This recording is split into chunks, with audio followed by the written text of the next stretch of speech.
Muy buenos días y bienvenidos sean todos y todas a este su programa de Signos Vitales, tu podcast de salud. Estamos transmitiendo desde las facilidades de Webnéticos Internet Studio aquí en Guaynabo, Puerto Rico.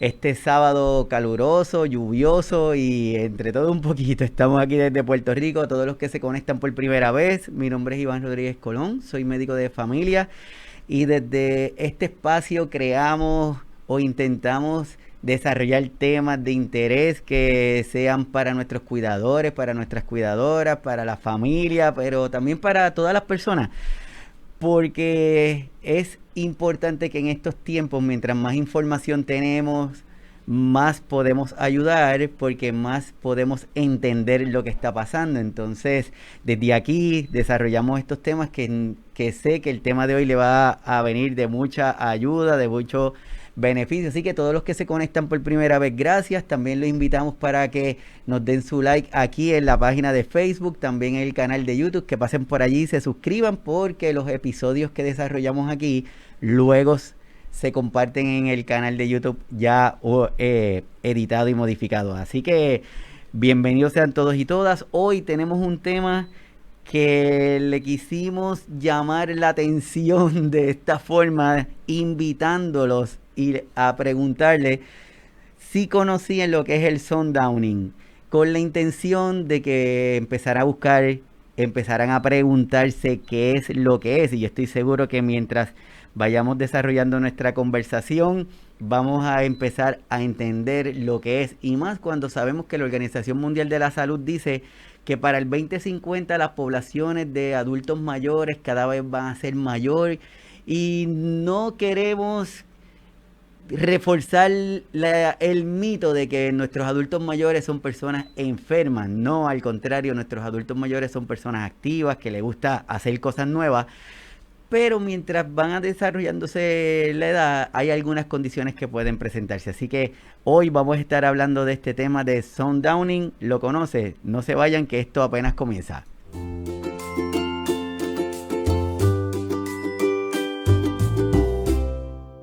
¿Qué es el síndrome del ocaso? ¿Qué es el sundowning? Eso entre otras cosas que vamos a estar hablando hoy, pero yo no soy el que le voy a estar hablando. Tengo una invitada de lujo desde aquí de Puerto Rico, desde Ponce, que está por primera vez con nosotros en el programa y espero que sean muchas veces más las que esté con nosotros. Así que les voy a presentar a la doctora Soralit directamente desde Ponce. Bienvenida, doctora. Gracias, doctor, por la invitación. No, no, gracias a ti por estar aquí con nosotros definitivamente para hablar de este tema que no solamente preocupa, sino que inquieta y a nuestros cuidadores le provoca más estrés en esta tarea del cuidar, ¿verdad? Así que súper agradecido que estés aquí con nosotros. Para todos los que no conocen a la doctora, algunos datos de ella, tiene un doctorado en psicología clínica de la Escuela de Medicina de Ponce, certificación internacional en prevención y abordaje de la enfermedad de Alzheimer. Actualmente cursa una maestría en ciencias en neuropsicología de la Universidad Carlos Albizu, recinto de San Juan. Es champion para el movimiento Demencia Friends en Puerto Rico y también el premio Joyas de la Filantropía 2023 por su labor en educar a la comunidad sobre demencia y enfermedad de Alzheimer. Así que definitivamente estamos de lujo tenerte aquí, doctora. Gracias. ¿Qué es esto? ¿Cómo tú has visto esto de la pandemia, enfermedades de demencia, enfermedad Alzheimer y más ahora que ya estamos en esta parte de la salida de esta pandemia? Pues mire, doctor, la pandemia llevó a todos los psicólogos, incluyéndome a mí, a darnos cuenta que había una población bien particular que no estaba recibiendo como mucha atención y eran en su mayoría los cuidadores. ¿Qué pasa? La pandemia llega y estamos a dar servicios a través de telemedicina. Entonces, todos estos cuidadores que no tienen quien les ayude con la persona a su cargo, que de alguna manera el acceso a través de la telemedicina les dio la oportunidad al cuidador a comenzar a hablar de su cansancio, ¿verdad? Por el cuido. Sí, lo que tú comentas es bien cierto. Este episodio de pandemia nos ayudó a identificar y a ver cosas que estaban sucediendo, pero que le estábamos pasando por desapercibida y nos permitió descubrir esto que estaba sucediendo. Y dentro de esa necesidad de nuestros cuidadores y de la pandemia, empezaron a identificar algunos comportamientos que le provocaban más estrés a nuestros cuidadores, le causaba más dificultad porque llegaron a pensar hasta que si estuvieran haciendo algo mal. Y de ahí es que surge este tema que vamos a desarrollar, Sundowning, el síndrome del ocaso. ¿Qué tenemos del tema, doctora? Ok, en el caso de lo que es el síndrome del ocaso, lo podemos ver en su mayoría en pacientes que tienen algún diagnóstico de demencia. Sin embargo, cualquier paciente que presente alguna deficiencia neurocognitiva, de alguna manera ok, pues como le estaba diciendo que en el caso del síndrome del ocaso, aunque el paciente con demencia es uno de los que más lo padece, cualquier otro paciente con una deficiencia neurocognitiva lo puede experimentar. Ok, pues de lo que vamos a hablar es del síndrome vespertino o el sundowning, ¿verdad? Como se le llama en inglés. Específicamente lo vamos a hablar en el paciente con demencia por la enfermedad de Alzheimer. Ok, pues en cuanto a explicar lo que son los trastornos neurocognitivos o lo que es la demencia, según el DSM-5, define la demencia como un trastorno neurocognitivo mayor.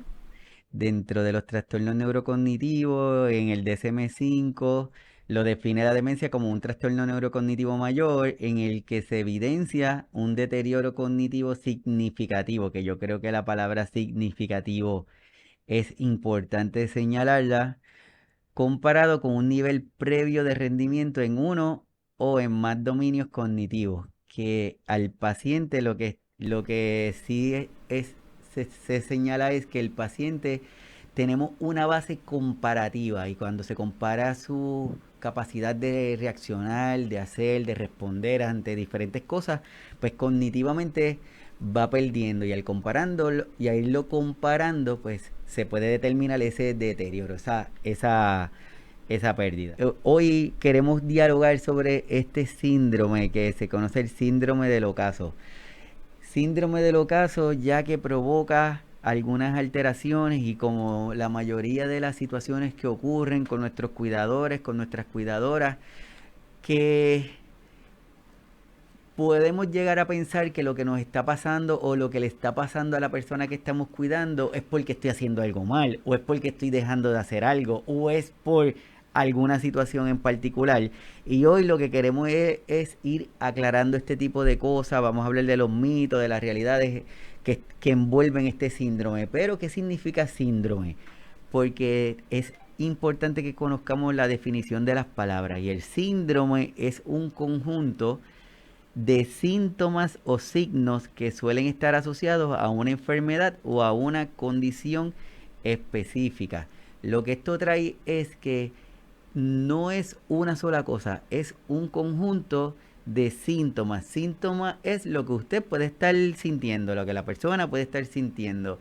Y los signos es lo que las personas externas podemos ver. Por ejemplo, que está rojo, pero nosotros no podemos saber lo del dolor, sino que la persona no los va a decir. Los signos es la forma, la cara, los gestos que hace. Entonces nosotros nos podemos guiar. Así que es importante saber que el síndrome del ocaso es un conjunto de signos y síntomas que se dan en un momento particular, pero la doctora ya mismo nos va a continuar dialogando sobre algunos de estos signos y síntomas que se están presentando en este grupo de personas. Así que todos los que están conectados, déjenos sus comentarios, díganme si conocen de alguna persona que esté presentando esta situación, si conocen de alguna persona que le esté sucediendo estos cambios de comportamiento, cómo usted se sintió, cómo usted lo percibió, si conocía el término, si no lo conocía. Así que déjenme su comentario a todos los que están conectados, que de verdad le agradecemos mucho que saquen de su tiempo y como decimos, que se desconecten para que se conecten con nosotros en este tema que es el síndrome del ocaso y algunos mitos que hay alrededor de este síndrome, alrededor de esta situación que se puede presentar. Uno de ellos, que es un signo de demencia, pues no necesariamente es, puedes formar parte de los síntomas que se presenta o que presenta una persona que tiene la condición de demencia, pero no es exclusivo de personas que tienen demencia. Lo segundo es que es solo un problema nocturno. Bueno, pues aquí también, a pesar de que se llama el síndrome vespertino o el nocturno o del ocaso, pues lo regular es que ocurre en la parte de la noche, pero no necesariamente es en ese momento que siempre se va a presentar. Puede ocurrir en cualquier otro momento del día, pero lo más frecuente, lo más habitual es que ocurre en la noche. Lo otro que dice que es un signo que la persona con demencia está empeorando, o sea que cuando se presenta es porque la condición de demencia va avanzando. Pues no siempre es así. No le podemos poner un sello de que porque está ocurriendo es porque está empeorando. Así que no, ese es otro de los mitos que tenemos que queremos ir destruyendo en el día de hoy. Aquí, doctora, ya estamos acá de nuevo. Sí. Súper, súper. Estábamos hablando un poquito en lo que regresaba de algunos de los mitos que se presentan en esto del síndrome del ocaso. Pues que la Organización Mundial de la Salud dice que hay 55 millones de personas con diagnósticos de demencia en el mundo actualmente. Pero se espera que para el año 2050 tengamos aproximadamente 138 millones de personas con este diagnóstico, entendiéndose que por cada persona que tiene el diagnóstico de demencia, al menos debe haber un cuidador formal. Esto implica que la calidad de vida globalmente se va a ver muy afectada. Entonces, pues, ¿qué significa esto? Que dentro de cuál es la importancia de, porque hablar del sundowning, tenemos que las investigaciones, específicamente Twinkle, dice que en las personas con demencia hay dos síntomas que son los más comunes usualmente. Uno, que es el ambular, ¿verdad? Que ellos están caminando aparentemente sin rumbo. Y el segundo síntoma más común en las personas con demencia, pues es lo que le llaman el sundowning, que es el síndrome del ocaso. Entonces, por esa razón vemos la pertinencia, ¿verdad?, de hablar de este problema en el paciente que presenta algún tipo de diagnóstico. Eso es así como tú estás comentando, por eso es importante que conversemos, que dialoguemos, que lo demos a conocer, como están diciendo en el chat, hay muchas personas que dicen que no lo conocían, a pesar de que hay un cambio de comportamiento de la persona, pero que no estaban conociendo el término, como dice Laura, así que gracias por compartir eso y bienvenidos a todos los que están conectados. Entonces vamos a definir lo que es el síndrome vespertino, que tiene diversos nombres, ¿verdad? Ya mencionamos uno que es el sundowning o síndrome del ocaso o confusión al atardecer, también se le puede llamar. Esto, y pues se refiere básicamente a un estado de confusión que ocurre al final de la tarde. Puede extenderse durante la noche en la mayoría de los casos, y específicamente implica que la puesta del sol puede provocar diferentes comportamientos en el individuo, como confusión, ansiedad, agitación, entre otros que más adelante vamos a mencionar. Tenemos que no es un diagnóstico establecido específicamente en el DSM-5, Básicamente, cuando definimos síndrome, ¿verdad? Síndrome es que es un grupo de síntomas que ocurren en un momento específico del día. Es bien importante recalcar que los síntomas que todos los síntomas que se ven dentro del síndrome del ocaso se pueden dar de forma aislada con otros diagnósticos, pero cuando todos ellos se dan juntos, entonces se le llama el síndrome del ocaso. Entonces, que pues el grupo de síntomas, ¿verdad? Ocurre específicamente en un momento del día o usualmente se manifiestan al atardecer, pero pueden ocurrir potencialmente en cualquier momento. Lo que estaba diciendo ahorita con relación a que esos síntomas se pueden ver de forma aislada en otros diagnósticos, pues lo puedes ver, se puede ver en otros momentos del día. Estos síntomas pueden afectar a personas con demencia por la enfermedad de Alzheimer y otros tipos de demencia, ¿verdad? Es importante recalcar y señalar que cuando hablamos de demencias, no existe solamente un tipo de demencia, ¿verdad? La palabra demencia sería el nombre, como decimos nosotros, y la enfermedad que lo causa es el apellido, ¿verdad? Tenemos demencia por enfermedad de Alzheimer, demencia por enfermedad de Parkinson, por cuerpos de Lewy. Entonces, en este caso, ¿verdad? Hablamos de las demencias en general. En todos los pacientes con demencia se puede ver el diagnóstico, pero el síndrome, pero en este caso, pues nos enfocamos en la demencia por enfermedad de Alzheimer. Y pues decimos que alrededor del 20% de las personas diagnosticadas con la enfermedad de Alzheimer pueden llegar a experimentar el síndrome del ocaso. ¿Qué pasa? La investigación es de Twinkle, él especifica que de todos los tipos de demencia, el 66% de los pacientes con demencia pueden llegar a presentar síntomas de síndrome del ocaso y que de ese 66% de todos los pacientes, pues el 20% que tengamos con enfermedad de Alzheimer, pues lo puede presentar, ¿verdad? Hay algo bien importante, ¿verdad? Con relación a estos síntomas, las investigaciones nos presentan, ¿verdad? Hay una investigación muy buena que, según Twinkle y colega, que él especifica lo que es la prevalencia del sundowning. Entonces, esto es importante que lo sepamos para que nosotros tengamos una idea de dónde lo vamos a ver, ¿verdad? Con qué frecuencia lo podemos experimentar, tener que lidiar con este problema, ¿verdad? Entonces, él habla de que en cuanto a la prevalencia, depende de la población, ¿verdad? Que tengamos. En su mayoría, población con algún problema o deficiencia en el área neurocognitiva. Menciona también que el paciente en general con algún tipo de diagnóstico que presente problemas con sus procesos neurocognitivos y procesos atencionales puede presentarlo.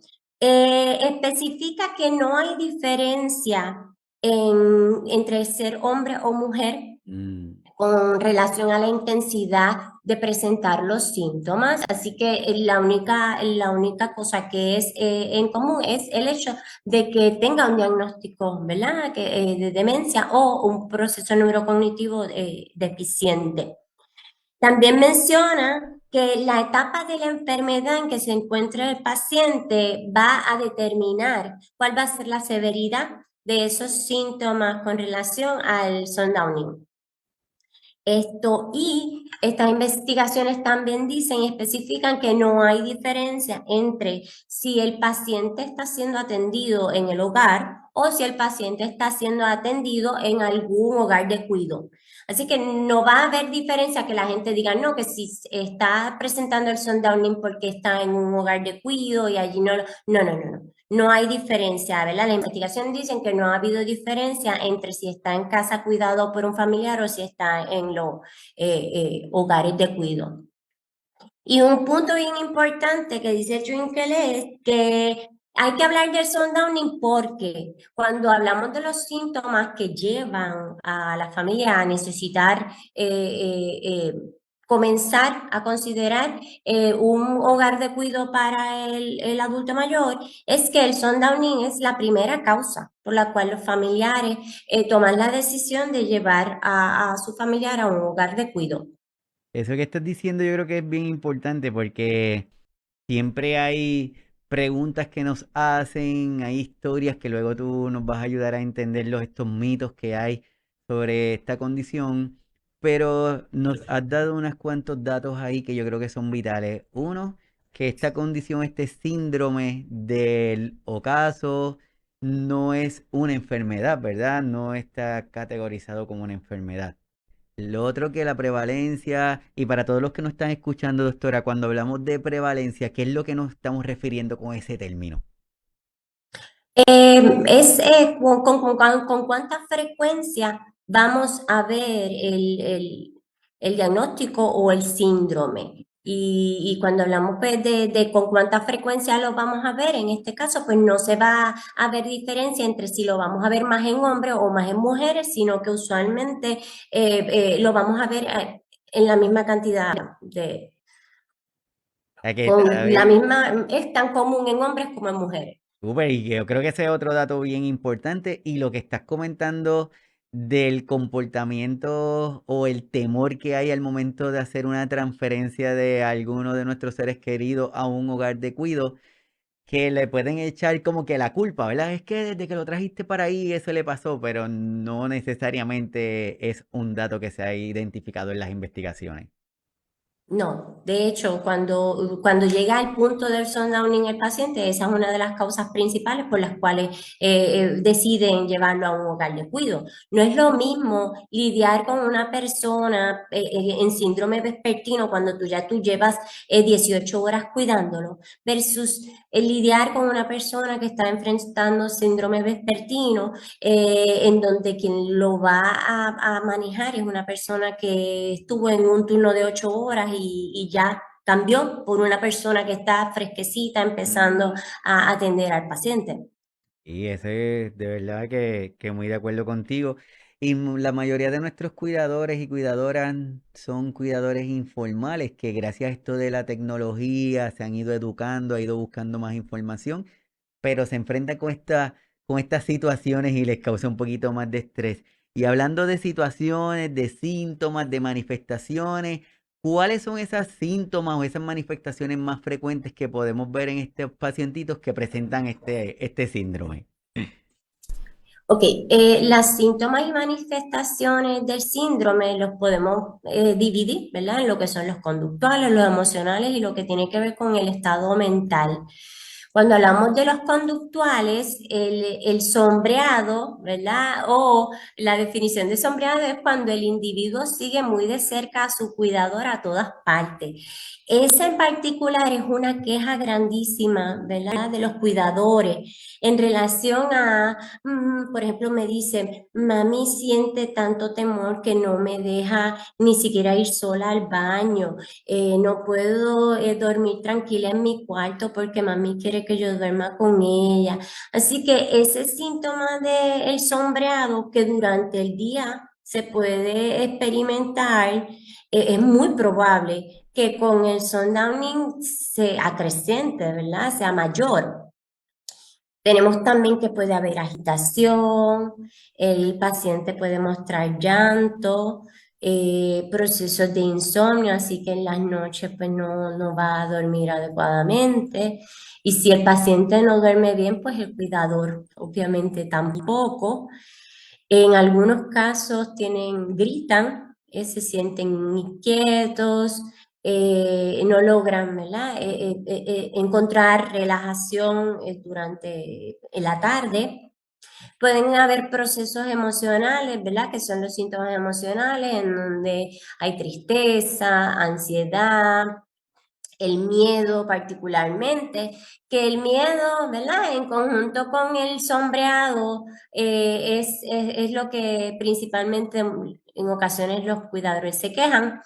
El paciente se puede mostrar irritable, Y en cuanto a la parte del estado mental, lo que es la confusión, ¿verdad? Confusión, paranoia, lo que son los delirios y las ilusiones y las alucinaciones, ¿verdad? Que las personas por alguna razón confunden estos tres conceptos, pero no son lo mismo. Mayormente estos tres puntos importantes de lo que son las manifestaciones en cuanto al estado mental tienen que ver mucho con cómo se va deteriorando ese proceso de percepción y cómo se van dañando los sentidos, ¿verdad? Se van afectando los sentidos en el paciente. Entonces, esos estímulos que le llegan al paciente cuando los está decodificando, pues los decodifica mal.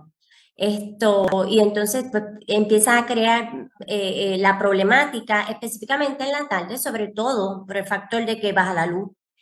Hay menos luz, los ruidos son diferentes, pues por eso es que se manifiestan más estos síntomas en la tarde. Exacto, gracias, es que como que lo relacionamos más en la tarde porque es cuando es más evidente, pero puede ocurrir en cualquier momento del día, puede presentarse ese cambio de comportamiento, doctora. Los síntomas en general sí, pero cuando se dan todos juntos, pues entonces lo llamamos el síndrome vespertino. Y usualmente se presentan todos estos síntomas juntos en el momento de la tarde y la noche. ¿Ves? Esto que por eso es que particularmente se vuelve más abrumador porque no es lo mismo lidiar con una persona ansiosa durante el día que lidiar con una persona que está ansiosa, confundida, con llanto en la noche, que es cuando todos están cansados, ¿verdad? Incluyendo el cuidador. Sí, ahí es cuando están todos ya, como dicen, agotados. Entonces, estos pacientitos, yo tenía algunos cuidadores que me dicen, es que es como si le hubieran dado energía, porque en lugar de querer acostarse, está ahora más activo, y yo estoy cansado y él está como si estuviera levantándose ahora. También, ¿verdad? Más adelante, cuando vayamos viendo cuáles son unas razones, ¿verdad? Como que unos factores de riesgo precipitantes que pueden llevar a lo que es el sundowning, podemos entender qué cosas se deben tratar de evitar durante el día para entonces que el paciente poder quizás evitar, ¿verdad? Que se presente esos síntomas del sundowning si durante el día hemos tratado de bregar con ciertos factores. Ujú. Y hablando de eso, ¿cuáles serían estas causas o cuándo puede comenzar a manifestarse estos síntomas, este síndrome en la persona? Ok, algo importante es que en el caso del síndrome del Sundowning puede comenzar a manifestarse durante las etapas medias, ¿verdad? O tardías de lo que es la enfermedad de Alzheimer, ¿verdad?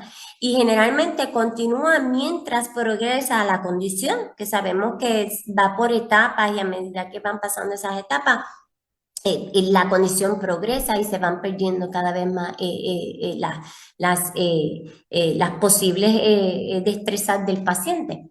Y si persisten también lo que son los desencadenantes, que es lo que tenemos mencionado abajo.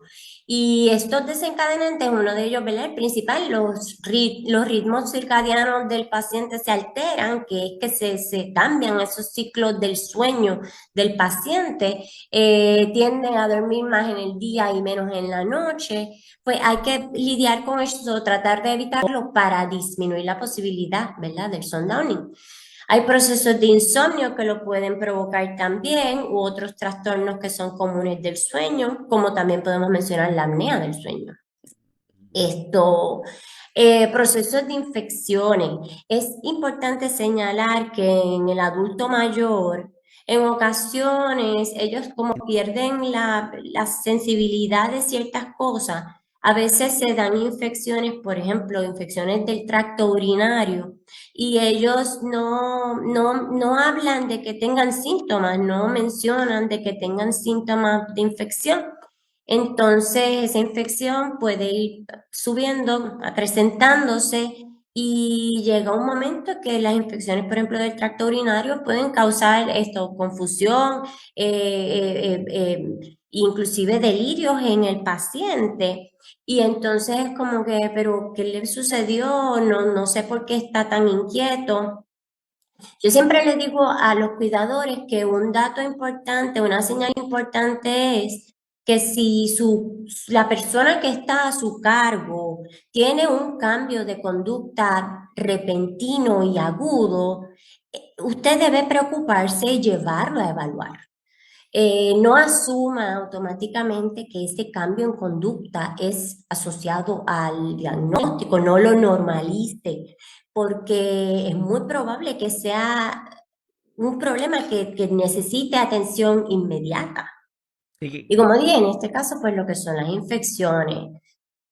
sí que lo que pasa bien frecuente que pensamos que, es que eso es parte de la condición que esté así o que esté inquieto cuando sabemos que no necesariamente. Exacto. Y entonces tenemos que la deshidratación puede también causar el sundowning y esta es importante porque cuando tú le preguntas al cuidador, ellos te dicen, sí, él o ella toma agua, pero ¿cuánta agua toma? ¿Toma lo suficiente? Usualmente no toman lo suficiente. Obviamente, para saber cuánta cantidad de agua de hidratación necesita el paciente, debe haber una evaluación hecha con un nutricionista que le diga la indicación, ¿verdad?, adecuada al familiar de cuánta agua necesita tu paciente diario para estar bien hidratado. Y ese es un factor, la deshidratación, que nos afecta a todos, no solamente a ellos, ¿verdad? Todos tenemos que hidratarnos bien. También hay que considerar por el sundowning los efectos secundarios de algunos medicamentos. Si el doctor le ha cambiado la medicación recientemente, está empezando esa medicación ahora, tomar en consideración eso. Hay enfermedades físicas que cuando están descontroladas en el paciente pueden también provocar síntomas que están asociados al sundowning. Por ejemplo, que se descontrole la tiroides del paciente o de la paciente en conjunto con otras condiciones que ya sabemos, porque si vemos que estos diagnósticos de demencia se dan en adultos mayores en su mayoría, pues estamos hablando de que pues, son adultos mayores que ya tienen otros diagnósticos, alta presión, como dije, tiroides, diabetes en algunos casos. Por lo tanto, esas otras condiciones también pueden, si están descontroladas, pueden detonar los síntomas. Tenemos procesos de dolor, que en ocasiones el paciente no sabe expresar bien su situación de dolor o no se queja de la forma que estaba acostumbrado, que todo el mundo lo entienda. Podemos ver también problemas para ver la diferencia entre la realidad o no, la fatiga, ¿verdad?, que es el cansancio, la sobreestimulación por el día y la iluminación baja, que pueden causar, ¿verdad?, lo que es el sundowning. Estos últimos síntomas que están en rojo, los pongo en rojo porque son los que están más asociados a la pérdida de esas capacidades asociadas a los sentidos del paciente. Entonces, esta es la clave de lo que es el sundowning, que es los estímulos que el paciente empieza a percibir en el mundo, los percibe de forma distinta, porque todos sabemos, ¿verdad?, que nuestra relación con el mundo exterior, ¿verdad? Y la forma en como conocemos nuestro mundo exterior, pues se basa en que en nuestros sentidos, en toda esa información que entra a través de los sentidos. Ok, esta tablita es la que quiero utilizar para explicar esta situación de la pérdida de los sentidos y cómo se afectan, ¿verdad? Esta tablita no es de mi autoría, es de la página de Ser Cuidador, que es una página española. Entonces, pero explica muy bien cómo se van afectando los sentidos en el paciente, específicamente en el paciente con demencia por enfermedad de Alzheimer, ¿verdad? Nos dice que se empieza por el olfato. El olfato comienza, es el primer sentido que se empieza a afectar. Dice que aparece el deterioro en las fases iniciales de la condición, afecta directamente al gusto, porque pues la ausencia del sabor, ¿verdad? Los alimentos, porque necesitamos tanto del olfato como del olfato específicamente para nosotros poder tener el gusto de los alimentos. Y los pacientes se pueden quejar de que la comida está sosa, esto no me gusta, esto está malo, esto no sabe igual que siempre, pero es parte de esa pérdida. Y esto causa un aumento en el riesgo de accidentes domésticos, ¿verdad? No solamente estamos hablando del proceso que si se empiezan a tener procesos de olvido, sino que también si se está afectando ese sentido del olfato, pues el paciente se olvida de que está cocinando, pero entonces tampoco huele que se está quemando algo. Pueden haber accidentes, fuego, los escapes de gas no se identifican. Y tampoco se identifican, por ejemplo, las comidas que están echadas a perder, la persona no lo logra identificar. Eso es con relación al olfato, que es bien importante. Entonces tenemos que con relación al gusto, ¿verdad? Que dijimos que está relacionado al olfato. La persona va a tener una dificultad para relacionar los alimentos con el sabor. Se van a quejar de que la comida no sabe igual. Hay una percepción de que la comida no sabe a nada. Esto es importante porque si el cuidador escucha al paciente quejarse de que esto no sabe nada, esto está malo, esto puede haber una conversación retante, ¿verdad? Entre el cuidador y el paciente y que el cuidador le diga, no, pero es que esta comida yo la hice igual que siempre, no sé por qué te quejan, le eché la misma cantidad de sal que siempre. Entonces, comienza como una discusión entre ellos. Y mi recomendación para lidiar con, por ejemplo, esta situación, yo como cuidador le diría a esto, no te preocupes, para la próxima vez yo le echo más sal. Se acabó la sal, no te la puedo dar ahora, así que, pero para la próxima te prometo que le voy a echar más sal a la comida. Y la próxima vez que vaya a darle comida, no es que le vaya a echar más sal, pero por ejemplo puede ponerle la comidita enfrente y decirle, mira, esto ya la mejoré, le eché más sal, así que tiene que gustarte esta vez, ¿verdad? Hay una pérdida de interés por lo que es la comida, en el caso del paciente, ¿verdad? Y sabemos que más adelante, cuando va progresando la condición, el paciente deja de querer comer. No solamente estamos hablando de que deje el interés de comer porque ya no le sabe igual, sino que también el paciente con algún tipo de demencia empiezan a desarrollar lo que se llama la disfagia, que se les hace difícil el tragado, les molesta y entonces pues vemos, ¿verdad? Que va disminuyendo esa ingesta de comida adecuada. Ok, la vista, la dificultad con relación a la vista o incapacidad para reconocer. El factor de la vista es el sentido que se pierde y es el más importante cuando se trata del sundowning. ¿Y por qué? Decimos que empiezan a tener dificultad para reconocer, en este caso, caras y objetos. Claro, hay un concepto neurológico que dice que la persona empieza a no identificar caras, se llama prosopagnosia, que es cuando usted no identifica las caras. Este es un problema porque el paciente con demencia, que vive con demencia, no reconoce las caras de las personas alrededor, pero empieza a suceder que tampoco reconoce su propio rostro, ¿verdad? Entonces, una recomendación que se le puede hacer a los cuidadores para evitar el proceso del sundowning con un paciente que ya no está reconociendo las caras es, por favor, elimine los espejos en su hogar al mínimo indispensable, saludable, como digo yo. Elimínelo o tápelo o escóndalo. Porque un paciente que tiene un diagnóstico de demencia, si está caminando por su casa y pasa por un espejo y de momento ve la imagen de una persona que no reconoce, se va a agitar. Se va a agitar y se va a poner le va a dar temor porque es un extraño, ¿ves? Entonces, la prosopagnosia es la dificultad para identificar caras. Por otro lado, que mencionamos la dificultad para identificar objetos, esa se llama agnosia visual, ¿verdad? Sé que estos conceptos suenan como un poco extraños, pero si, por ejemplo, el cuidador acompaña al paciente a una cita con su doctor y su doctor le menciona estas palabras, yo quiero que a usted no le suenen estas palabras como muy raras, ¿verdad? Lo que es la prosopagnosia, que es lo de las caras, y la agnosia visual, que es que no reconoce objetos. Entonces, esta de no reconocer objetos puede causar un problema, que es que las ilusiones tarde en la noche se vuelven una situación difícil de manejar. Por ejemplo, tenemos en el cuarto del paciente una silla y en esa silla hay una chaqueta puesta, pues cuando el paciente la vea puede pensar que es una persona sentada en esa silla y no va a pensar que es una chaqueta, así que eso es una ilusión, ¿verdad?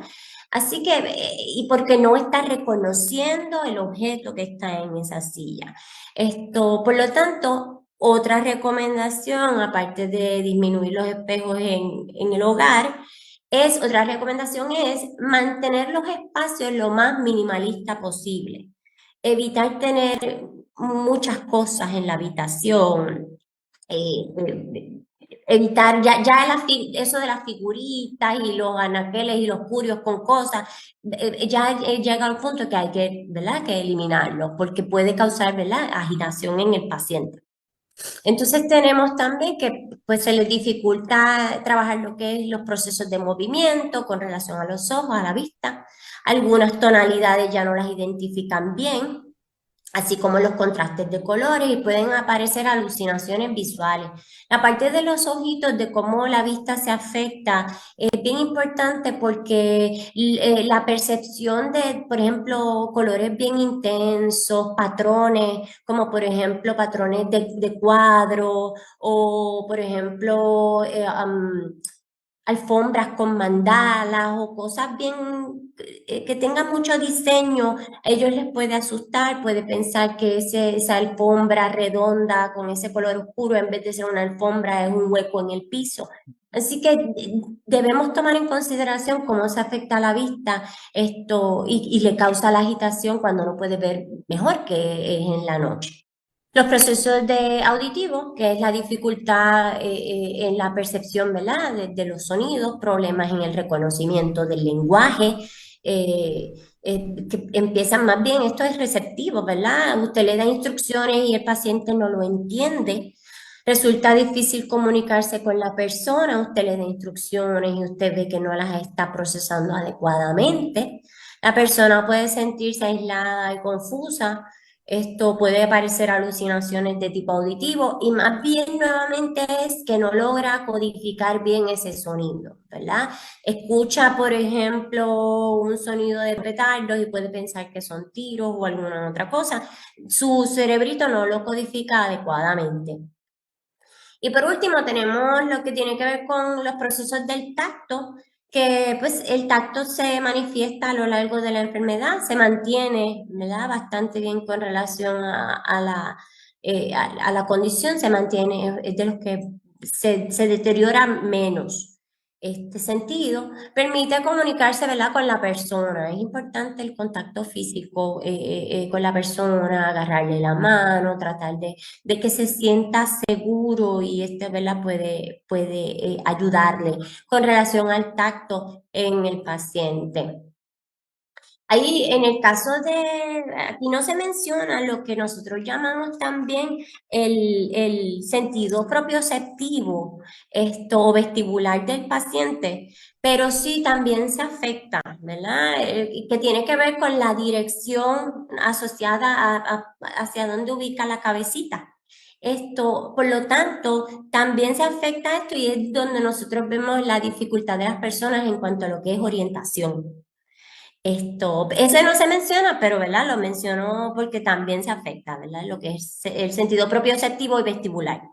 Y eso que tú nos estás diciendo en esta tablita yo creo que es súper importante porque si volvemos, como decimos, si volvemos al inicio, dijimos que es un síndrome. Y cuando hablamos de síndrome es muchas cositas que se unen en un momento para provocar una respuesta a algo. Entonces, cuando vemos esto, imaginemos a nuestro familiar con cada uno de estos aspectos interactuando en ese momento a la vez.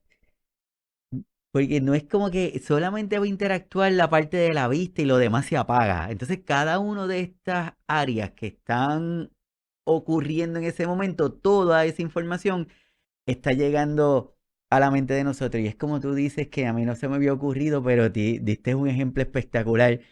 Si ponemos una alfombra, como nosotros le decimos aquí, o un tapete, lo ponemos en el piso porque se ve bien y es un color oscuro, porque combina con la sala, pues de repente nuestro familiar lo puede ver como si fuera un hueco, entonces va a tener miedo, se agita, no quiere pasar por ahí y tal vez si nosotros no lo pensamos, podemos decir, ah, mira, y este Iván está enojado que no quiere pasar por ahí, tiene una manía por esa área que no quiere, no quiere pasar por ahí y es que no se nos ha ocurrido pensar de esa forma o lo que estás comentando también, que me parece súper importante lo de los ruidos, lo de los espejos, lo de las luces, entre otras cosas, que yo creo que en la palabra minimalista está bien, bien acertada, porque permite que ese pacientito, esa persona tenga menos estímulos que tal vez que por la noche, si queremos economizar luz, ponemos unas luces más tenues o quizás nos gustan las luces más tenues, pero entonces puede ser imaginarse otra cosa a nuestro paciente, así que me parece espectacular y que cada una de estas áreas están interactuando al momento, no podemos apagar una, están todas ahí. Ese es el problema, ¿verdad? Porque estamos hablando de que todas se afectan y en el momento clave, que es en la noche, todas funcionan de forma deficiente a Eh, la misma vez. Por lo tanto, es lo que causa, ¿verdad? El problema en general con el paciente y la dificultad del familiar o del cuidador para lidiar con él. Una vez que podemos tener este cuadro que ya sabemos lo que es el síndrome del ocaso, por si acaso en algún momento, o tal vez alguno de nuestros cuidadores va donde el doctor y le dice, doctor, mire, es que tengo a Iván y por la noche se me está agitando, le está pasando esto, y el doctor le dice, no, tranquila, Doraliz, que lo que tiene es el síndrome del ocaso, y uno se queda como que, ¿y eso qué será? Así que bueno que estamos hoy aprendiendo de lo que es, por si acaso en algún momento alguien nos los dice, o nosotros poderlo sospechar para que cuando vaya donde su proveedor de salud, donde vaya donde su doctora le haga el comentario que tal vez le ayuda a abrir un poquito los ojos. Entonces ya tenemos el paciente, tiene estas características, tiene un comportamiento en particular. La pregunta de los 64,000 chavitos orales sería, entonces, ¿cómo lo podemos manejar? ¿Qué alternativas yo tengo como paciente, como cuidador, como familiar? ¿Qué alternativas podemos tener para manejar estas situaciones? Ok. Pues tenemos opciones no farmacológicas y tenemos opciones farmacológicas, ¿verdad? Cuando hablamos de las opciones no farmacológicas, pues obviamente esas son las que nosotros y el cuidador del paciente directamente puede trabajar. Antes habíamos mencionado lo que eran los posibles factores precipitantes del sundowning, pues el poder bregar con utilizar estas estrategias es lo que va quizás a evitar lo que son los factores precipitantes que antes mencionamos. Tenemos que tener una iluminación adecuada en el entorno durante el día específicamente, va a ayudar mucho, ¿verdad? Al paciente. Debemos evitar las áreas con acumulación de objetos, como mencioné ahorita, y lo repito nuevamente, ya no es el momento de tener mucha decoración en la casa, muchas figuritas, cosas puestas en todas las esquinas. Hay que mantener el espacio en lo mínimo indispensable. Esto va a evitar que el paciente empiece a confundir esos objetos. Vamos a evitar el vocabulario retante. Este es bien difícil porque cuando estamos hablando de un cuidador que está cansado, que no ha dormido bien, que no ha tenido una relajación adecuada, Ese cuidador no puede evitar en ocasiones hablarle de forma irritable al paciente, no puede evitar quizás decirle esto, te estás portando de cierta manera, a veces le hacen comparaciones esto con relación a si se portan como niños o cosas así, pues debemos evitar lo que es ¿verdad? El vocabulario retante con el paciente. Si su ser querido usa anteojos o audífonos, asegúrese de que estos estén disponibles. Mire, no importa la edad que tenga el adulto mayor, nosotros debemos trabajar con que la calidad de vida por el tiempo que esté con nosotros deba ser la mejor. Si el adulto mayor tiene problemas de catarata y el doctor dice hay que operarlo, pues hágalo, opere a su adulto mayor, no diga, ay, es que él ya tiene muchos añitos, no vale la pena operar. Mire, sí, vale la pena, opérelo. Permita, si tiene espejuelos, vaya a hacerle su evaluación anual para asegurarse de que esos espejuelitos le estén funcionando bien.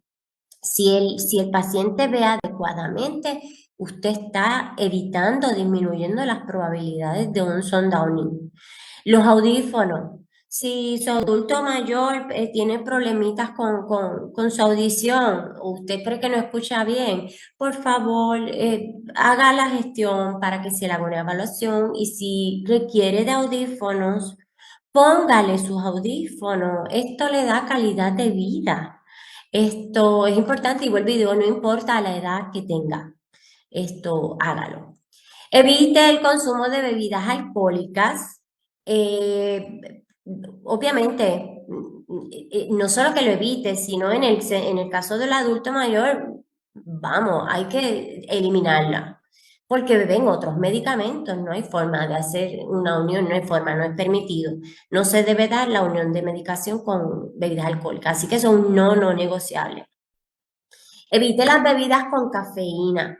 Y esto es importante porque los adultos mayores, ellos piden café y pues nosotros queremos darle el café. Tenemos que empezar a hacer la gestión para transicionarlo del café con cafeína a un café descafeinado. Y si el adulto mayor le dice, ay, esto sabe raro, ay, es el mismo café que te doy siempre, ¿verdad? De alguna manera tratar de hacer que se acostumbre a esas bebidas que no tienen cafeína. Por favor, tampoco refrescos, ¿verdad? Esto es bien importante, porque si no, no va a descansar bien. Las siestas durante el día deben ser lo más cortas posible. Trate de evitar que ese adulto mayor duerma por largos periodos de tiempo durante el día, porque entonces estamos, ¿verdad?, en la dificultad de que en la noche no va a dormir. Y permitan a la persona a su cargo acceso a lo que es la luz de sol. Sí, de vez en cuando sáquelo, que coja sol en el día, eh, con protección, obviamente, pero es necesario. Le ayuda a manejar, ¿verdad?, ese cambio de la luz versus lo que es la no luz en la noche. Y estos son, ¿verdad?, lo que las opciones de manejo no farmacológicas. Ujú. Qué bueno que empezaste con ella porque muchas veces nuestra primera opción es pedir medicamentos. Es decir, doctor, mire, deme algún medicamento para tranquilizar a Iván que por la noche se me pone agitado o inquieto. Entonces, me parece importante el señalarles estas opciones no farmacológicas para que cada uno de nosotros comencemos a mirar el ambiente, el entorno, que cada uno de nosotros comencemos a hacer esa mirada un poquito más profunda, tratando de identificar alguna causa que sea la que provoca el comportamiento en nuestro adulto mayor, como dice la doctora Soralí, que la iluminación que sea adecuada, evitar las áreas de acumulación de objetos, el vocabulario retante. Yo creo que ahí sería chévere, Soralí, no sé si te pasa, pero muchas veces cuando hay visitas, cuando hay gente que va a visitar a nuestros adultos mayores, como que automáticamente piensan que son sorditos. Y entonces le hablan bien duro y como que le gritan para que los entiendan. Entonces yo creo que es importante ese punto que nos estás poniendo ahí, el de estar pendiente de ese vocabulario retante, que puede ser que nosotros lo queramos hacer de la mejor forma posible, pero el tono que estamos utilizando tal vez no es el adecuado. ¿Qué crees? Sí, entonces es importante que todos los pacientes sepan que para cualquier tipo de tratamiento, si el doctor va a hacer indicación de medicación, yo estoy obligado a tratar de buscar las formas y opciones para maximizar, ¿verdad? Que la función de ese medicamento sea óptima. Entonces, si yo llevo al paciente donde el doctor para que lo medique, pero no tomo medidas en mi casa o en el espacio donde está el paciente para que ese espacio sea uno adecuado, yo no estoy tratando de maximizar el medicamento, ¿verdad? Ujú. Y esto no es solamente con el paciente con algún diagnóstico de demencia, sino que esto es importante con todos los pacientes. Es como el paciente diabético, no vale solamente inyectarte tu insulina, sino modificas, ¿verdad? Aspectos en tu dieta o en tu actividad física, ¿verdad? Así que esto debe trabajar en conjunto. Súper importante. Y hablando de medicamentos, Luisa Fernanda, que está acá con nosotros en el chat, nos había preguntado si se ajusta la medicación, se puede disminuir estas alteraciones o es mejor manejo no farmacológico. El manejo farmacológico es recomendado. Es recomendado, obviamente, después que el médico haya hecho una evaluación profunda de cuáles son los síntomas del paciente. De hecho, ahorita más adelante, cuando hablemos de ese manejo farmacológico, hay unos fármacos que sí son recomendados y hay unos que no lo son. Es importante que cuando uno vaya a ir al doctor, queremos que el doctor tenga buen conocimiento, porque no queremos que vaya a indicar algún medicamento que en vez de ayudar, desayude. Adicional a eso, es importante que el cuidador esté pendiente a los efectos secundarios, porque si un medicamento no le está funcionando, se lo tiene que indicar rápidamente al médico para que haga cambio, modificación. Pero si la medicación en muchos casos es necesaria, llega un punto en que el paciente solo y el cuidador solo no lo pueden manejar. Así es. Y por último, quiero señalar y puntualizar ese último punto que tú pones ahí. Permítale a la persona a su cargo acceso a la luz del sol. Yo creo que ese punto es súper, pero súper vital. Si nuestro familiar todavía puede ambular o en una sillita de ruedas, hay que exponerlo porque los tenemos en un cuartito, le ponemos el aire, le ponemos unas ventanas para que la mayor protección posible, pero esa carencia de luz del sol, cómo se puede traducir en el comportamiento del paciente, Soraya?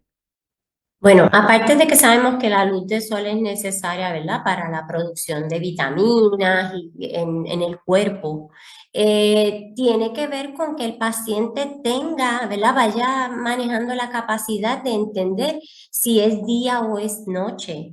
Y eso no se logra con la luz artificial.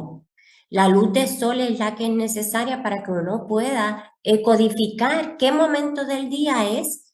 Entonces, si el paciente no logra entender si es día o es noche, la realidad es que crea confusión, se añade a la confusión del paciente.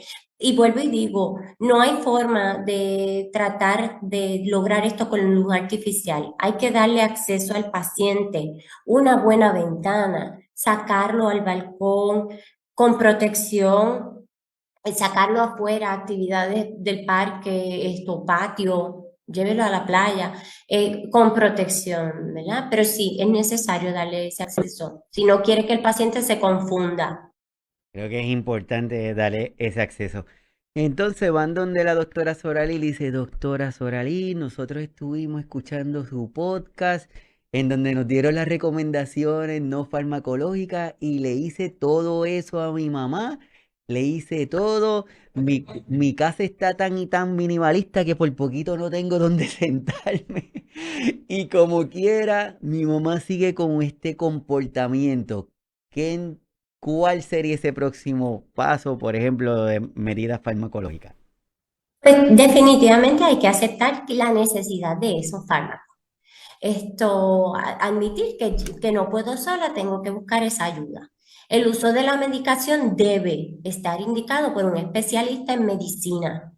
Esto es bien importante. No vamos a estar escuchando, o sea, las personas tienden a buscar apoyo y tienden a buscar consejo en el vecino, qué tú hiciste con tu mamá, qué tú le diste a tu mamá. No, no es recomendable. Usted, si necesita medicación, hable con el médico especialista del paciente. Debe ser indicado por un especialista. Se debe realizar una evaluación física adecuada antes de comenzar estos tratamientos y quien único puede establecer las órdenes para hacer esto es el médico del paciente, ¿entiende? Llevar al paciente donde su especialista que haga todas las evaluaciones. De cualquier forma, anualmente se supone que uno mantenga esos seguimientos adecuados con el paciente y con uno mismo, porque el cuidador también lo tiene que hacer. Nunca use medicamentos OTC para manejar síntomas de agitación en el adulto mayor. OTC, cuando hablamos de los OTC, de los over the counter, ¿verdad? Y específicamente digo esto porque hay unos medicamentos que las personas tienden a recomendar que son completamente contraindicados en adultos mayores, específicamente mayores de 60 años. Por ejemplo, mencionan el uso, algo que es un no negociable, como yo digo, el uso del Benadryl para calmar al paciente. Eso no se debe utilizar para nada en absoluto. Y otros tantos que mencionan, ¿verdad? La única forma en que usted podría añadir alguno de estos medicamentos de OTC es si el médico del paciente, el especialista del paciente, evalúa, ¿verdad? La administración de ese medicamento. Y muy probablemente va a decir que no, va a utilizar otras medidas con el paciente. Así que los medicamentos OTC no se deben utilizar con los adultos mayores. Y otras opciones que tenemos, pues son lo que son los antidepresivos, los ansiolíticos y los antipsicóticos. Ok, cuando hablamos de los antidepresivos, ¿verdad? Esto pues nuevamente debe haber una evaluación por el médico especialista del paciente que determine, ¿verdad? Que esos antidepresivos le puedan ayudar.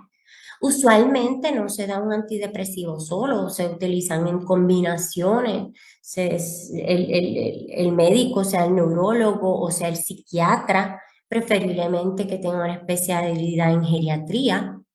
Esto, pues, indica esos antidepresivos y usualmente también hace indicación de un ansiolítico, ¿verdad? Para ayudar a manejar la parte de la ansiedad en el paciente. Cuando hablamos de los antipsicóticos, es bien importante señalar que el antipsicótico puede ser beneficioso solamente si se sabe correctamente el diagnóstico del paciente, ¿verdad? El antipsicótico puede ser útil en pacientes como, por ejemplo, con demencia por enfermedad de Alzheimer, pero hay investigaciones que señalan, ¿verdad? Por ejemplo, la investigación de Ross señala que puede ser contraproducente utilizar estos ciertos antipsicóticos en otros pacientes.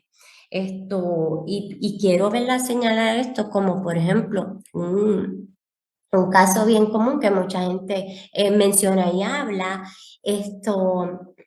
Cuando Robin Williams fue diagnosticado originalmente con ¿verdad? La condición que tenía, El diagnóstico principal, la gente piensa que él fue automáticamente diagnosticado con demencia por cuerpos de Lewy. Y no. Originalmente el diagnóstico de Robin Williams era trastorno bipolar. Entonces, en su diagnóstico de trastorno bipolar, uno de los medicamentos que estaba indicado en su tratamiento, pues eran antipsicóticos. ¿Qué pasa? Que los antipsicóticos no funcionan con personas que tienen diagnóstico de demencia por cuerpos de Lewy. Pues, ¿qué sucedió? Cuando la gente dice él se suicidó por el diagnóstico de demencia, no, él no se suicidó por eso, se suicidó porque el tratamiento que tenía no estaba siendo eficiente en el diagnóstico que se le había dado.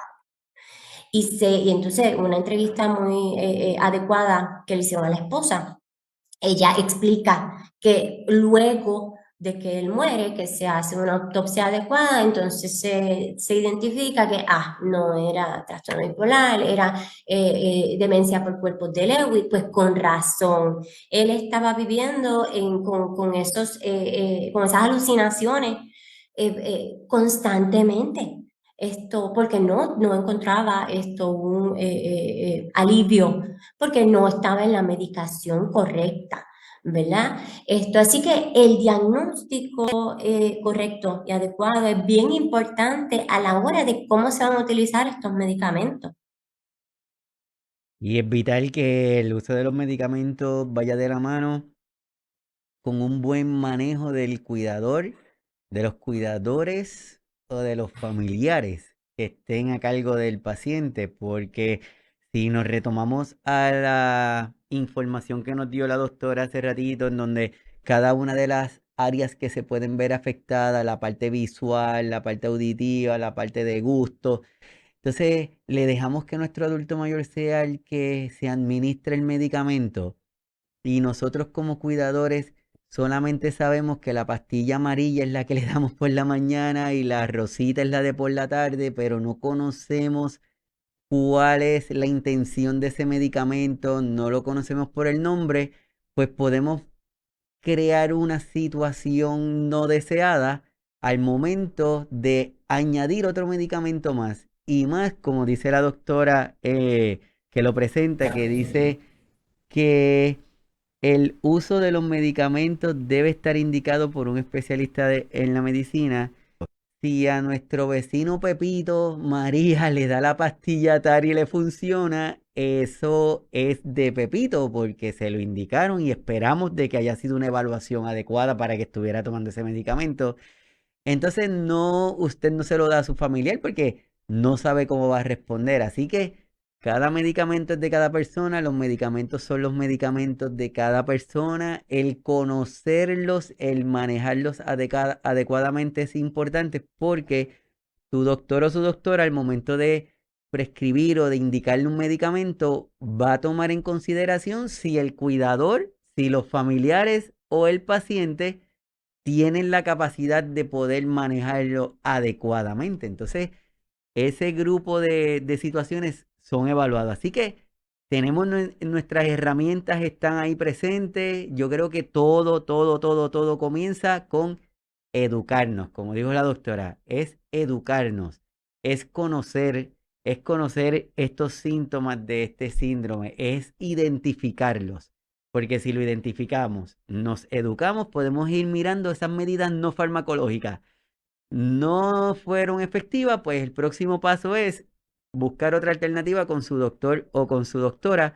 Pero yo estoy seguro, y yo creo que Soralis también me puede ayudar aquí, que no es lo mismo que una persona vaya donde su doctor o su doctora a decirle, mire, es que fulanito se está agitando, o decirle, mire doctor, yo me he dado cuenta que cuando llega la tarde a fulanito de tal se pone de esta forma. Yo estuve leyendo y estuve escuchando el podcast de signos vitales con la doctora Sorali y ahí estaban hablando del síndrome del ocaso y a mí me llama la atención porque muchas de las cosas que dijeron allí yo creo que le está pasando a mi familiar. Entonces, su proveedor de salud, yo les garantizo que le va a agradecer que usted tenga esa información. ¿Qué crees, Orali? Sí, una de las cosas que yo siempre le recalco a los pacientes es que el tener la capacidad de transmitirle a su especialista lo que son sus síntomas correctamente, de forma completa, lo más específico posible, va a mejorar muchísimo, que el especialista le pueda dar el mejor tratamiento posible. Y esto en la parte del personal, como el cuidador y con su paciente, sea específico, diga hora, día, si fue antes o después de X medicamento, si fue antes o después de comer ciertas cosas, hable con relación a situaciones que hayan habido cerca de usted, del paciente. Estamos hablando de que para poder lidiar con el problema del sundowning y en general con los síntomas del paciente viviendo con demencia, hay que enfocarse en que esto debe ser una evaluación de lo que es el ambiente, el área física y el área psicológica del paciente. Por lo tanto, cuando usted va a hablar con el especialista de su paciente, trate de llevar información de esos 3 puntos importantes, lo más que pueda y lo más específica posible. Créame que el especialista le va a agradecer que sea específico para darle el mejor tratamiento posible. Sí es, yo creo que es importante esa recomendación. Ya estamos hablando también, en estos temas hay muchos mitos, hay muchas cosas que se creen, que se pasan porque no buscamos información también, como por ejemplo, comparto algunos para que la doctora Soraya nos ayude. Uno de los mitos es que es un signo de demencia, otro es que solo es un problema nocturno y otro es que es un signo que la persona con demencia está empeorando. ¿Qué tenemos en esos tres mitos, doctora?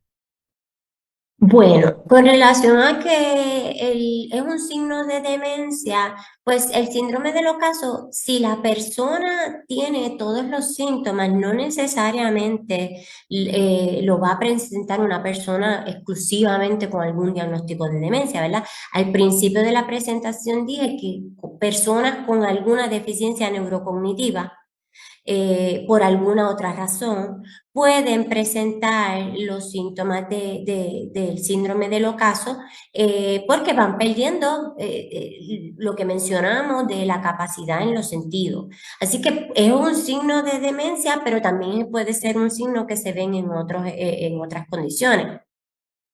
¿Es solo un problema nocturno? Bueno, la realidad es que el conjunto de todos los síntomas juntos, pues sí lo hace el síndrome vespertino, ¿verdad? O del ocaso, porque usualmente todos juntos se presentan en la noche.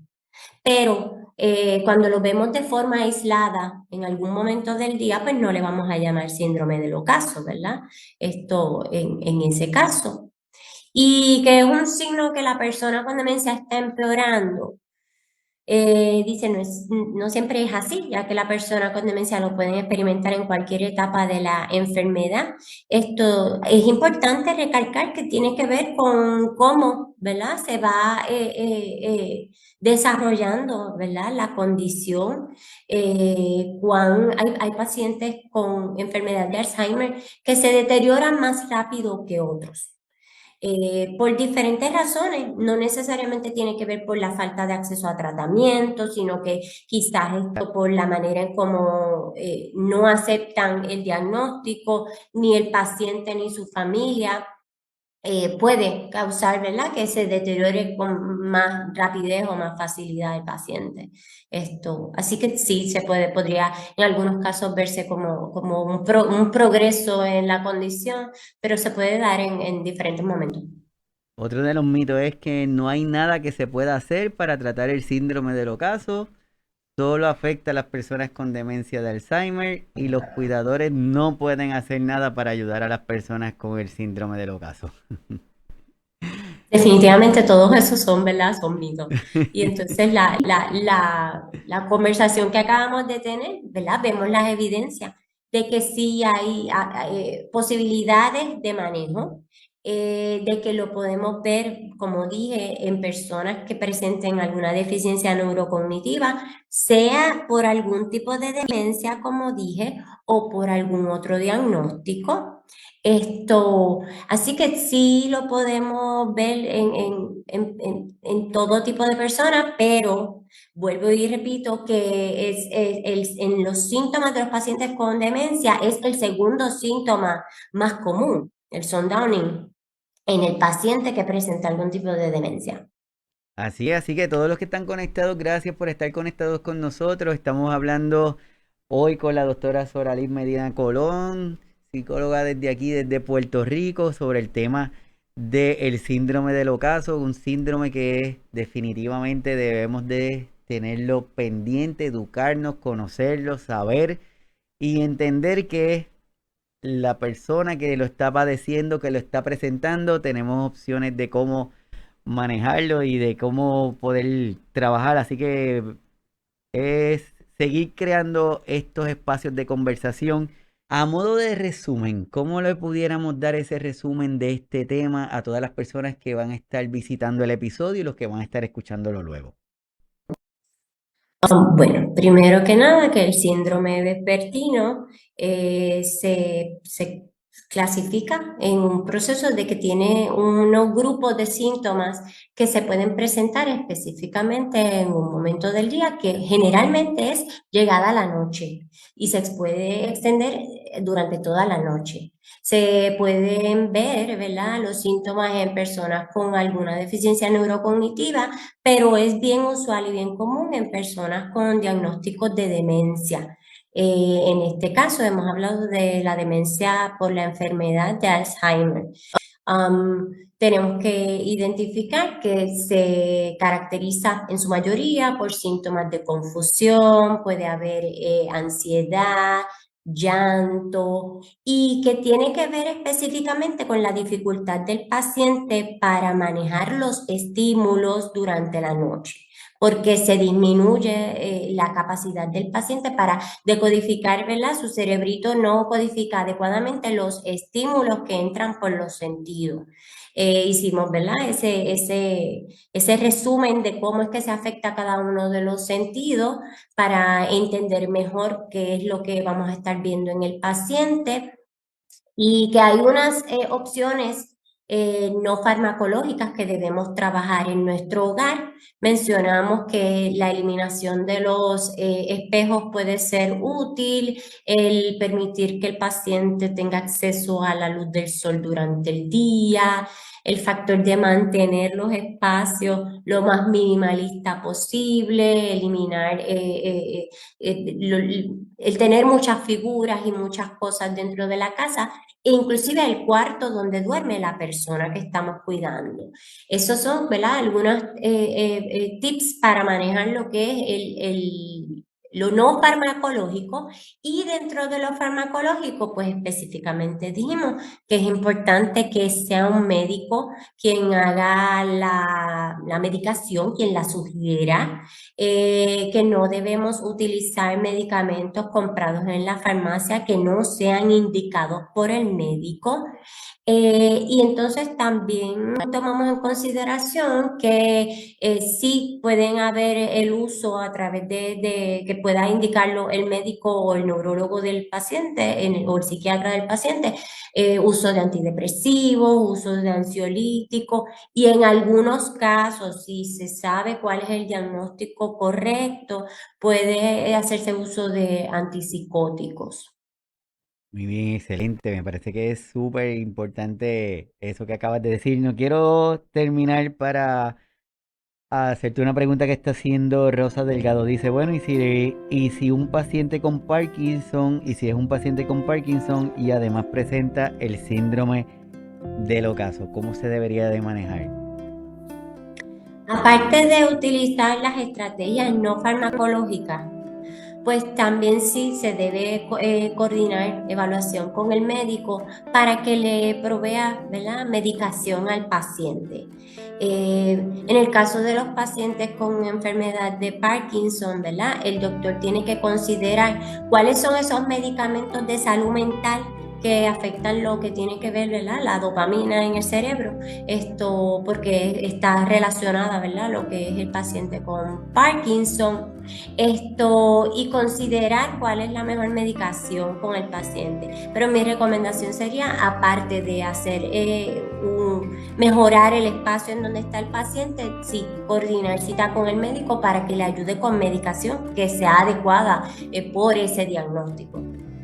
Súper, compartimos la página de Facebook para aquellas personas que si están interesados. También la doctora participa mucho del grupo de apoyo de pacientitos de Alzheimer en el pueblo de Ponce, Puerto Rico, que también lo pueden encontrar en las páginas de Facebook para todos aquellos que les interesen. Los grupos del grupo de apoyo de Ponce es un grupo que se pasa bien activo, hacen muchas actividades, así que a todos los que estén en la zona, la recomendación es que se muevan a estos grupos de apoyo para que sigan teniendo más información, y más en estos tiempos donde mientras más información tenemos, mientras más informados estamos, mejor. Y como desde aquí, desde Signos Vitales, súper agradecido por cada uno de ustedes, con la doctora que saca de su tiempo y estuvo con nosotros hablando de este tema que es vital que lo conozcamos y que continuemos en la búsqueda de información. A todos los que se conectaron,